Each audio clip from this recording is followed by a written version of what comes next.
नमस्कार। आज मैं आपसे वीडियो के सामने ये वीडियो देखना आपके लिए बहुत जरूरी है, क्योंकि अगर आप यंग सर्जन हैं, ऑर्थोपेडिक सर्जन हैं और पेल्विक एसिटाबुलम की सर्जरी में इंटरेस्ट रखते हैं तो ये वीडियो आप अंत तक जरूर देखिए। मेरे हाथ में एक है मॉडल, इसको बोलते हैं पेल्विस, इसको बोलते हैं एसिटाबुलम और ये है स्पाइन। तो आज मैं ऑपरेट करने जा रहा हूँ एंटीरियर कॉलम। यही मैं बार बार आपको कई वीडियो में बोला है कि एंटीरियर कॉलम क्या होता है। तो ये है एंटीरियर कॉलम, ये है पोस्टीरियर कॉलम। अब मैं आज ऑपरेशन करने जा रहा हूँ एंटीरियर कॉलम फ्रैक्चर को। कैसे करते हैं पूरा वीडियो अभी मैं आपको दिखाऊंगा। 60 साल के एक बुजुर्ग हैं, उनको ट्रॉमा यानी कि चोट लगी, गिर गए और उनको फ्रैक्चर हुआ है और बहुत ही खतरनाक फ्रैक्चर बोला जाता है ऑर्थोपेडिक फ्रैक्चर में। अगर मैं एक्सरे पेल्विस बायलैटरल हिप की बात करूँ, यानी कि ये भी पुला है और ये भी पुला है, ये राइट साइड का पुला है, ये लेफ्ट साइड का पुला है। राइट साइड के पुले में सभी कुछ मेंटेन है, लेकिन अगर लेफ्ट साइड के पुले की बात करें तो बहुत कुछ डिस्टॉर्टेड है, यानी कि बहुत कुछ ऐसा लग रहा है कि कुछ गड़बड़ हो गया है।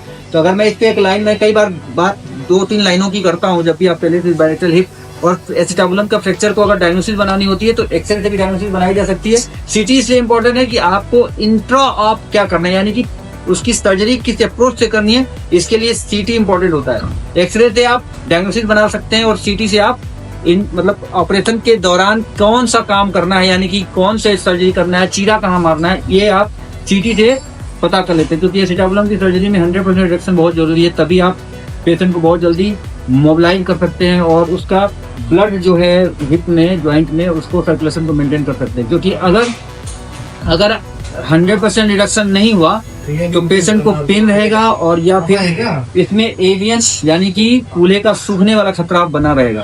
तो इसीलिए आज हम ऑपरेट करने जा रहे हैं। 60 साल के बुजुर्ग हैं जिनको एसिटाबुलम का फ्रैक्चर हुआ है। और ये फ्रैक्चर को मैं अगर बताऊं तो सबसे पहले मैंने बोला है कि इंटरपेट्रिनियल लाइन जो होता है, वो इंटरपेट्रिनियल लाइन जो अगर ब्रेक हो गई है तो वो होता है एंटीरियर कॉलम का फ्रैक्चर। यहाँ पे इंटरस्टिशियल लाइन भी ब्रेक है, यानी कि anterior column with posterior column के साथ साथ ये आप देख रहे हैं कि ये जो पुला का जो ये है, ये अंदर घुसा हुआ है, यानी कि ये होट इतने तगड़ी हुई है कि ये कूल्हे की हड्डी को तोड़ते हुए जो हड्डी है, हिप है, यानी कि हेड ऑफ द फीमर है, वो अंदर घुसा हुआ है। तो सबसे पहले क्या करेंगे, सुपाइन में पोजीशन होगी, सुपाइन पेट में चीरा लगाएंगे और पेट में चीरा लगा के इसको सबसे पहले हिप को रिड्यूस करेंगे और ये जो सबसे पहले एंटीरियर कॉलम फिक्स करेंगे, एंटीरियर कॉलम पे बटर स्प्रेस करेंगे। इसके बाद अगर 100% रिडक्शन एंटीरियर कॉलम में मैं अचीव कर लेता हूँ तो पोस्टीरियर कॉलम को उसी अप्रोच से, यानी कि स्ट्रोपा अप्रोच, ऑल इंट्रापेलिक अप्रोच जिसको बोलते हैं, इसमें हम पोस्टीरियर कॉलम को भी स्ट्रोपा अप्रोच से ही रिड्यूस कर सकते हैं। तो एंटीरियर कॉलम पे प्लेट लगाने वाले हैं और पोस्टीरियर कॉलम में मैं बटरस करने के लिए या फिर उसको रिएक्शन को मेंटेन करने के लिए एक स्क्रू से होल्ड करने की कोशिश करूंगा। अगर प्लेट लगाने, क्योंकि 60 साल के हैं, बोन की क्वालिटी बहुत पुअर होगी, स्क्रू के होल्ड आने में बहुत डिफिकल्टी होगी, तो ये तब इसके कॉम्प्लिकेशन है। लेकिन सर्जरी अनिवार्य है, क्योंकि इस तरह के फ्रैक्चर में अगर पेशेंट को सर्जरी ना की जाए तो पेशेंट अपने पैरों पे, यानी कि इस लेफ्ट हिप में वजन ले ही नहीं पाएगा।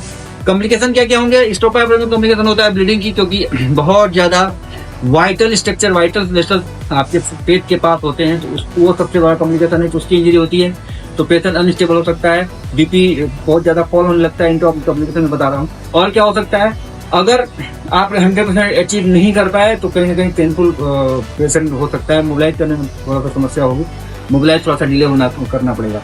तो आज मैं एंटीरियर कॉलम में प्लेट लगाने वाला हूँ, पोस्टीरियर कॉलम में स्क्रू से फिक्सेशन करने वाला हूँ। सब कुछ अगर अच्छा रहा तो कल से पेशेंट को हम बैठा सकते हैं और बहुत जल्दी इसको वॉक करा सकते हैं। बहुत बहुत धन्यवाद, नमस्कार।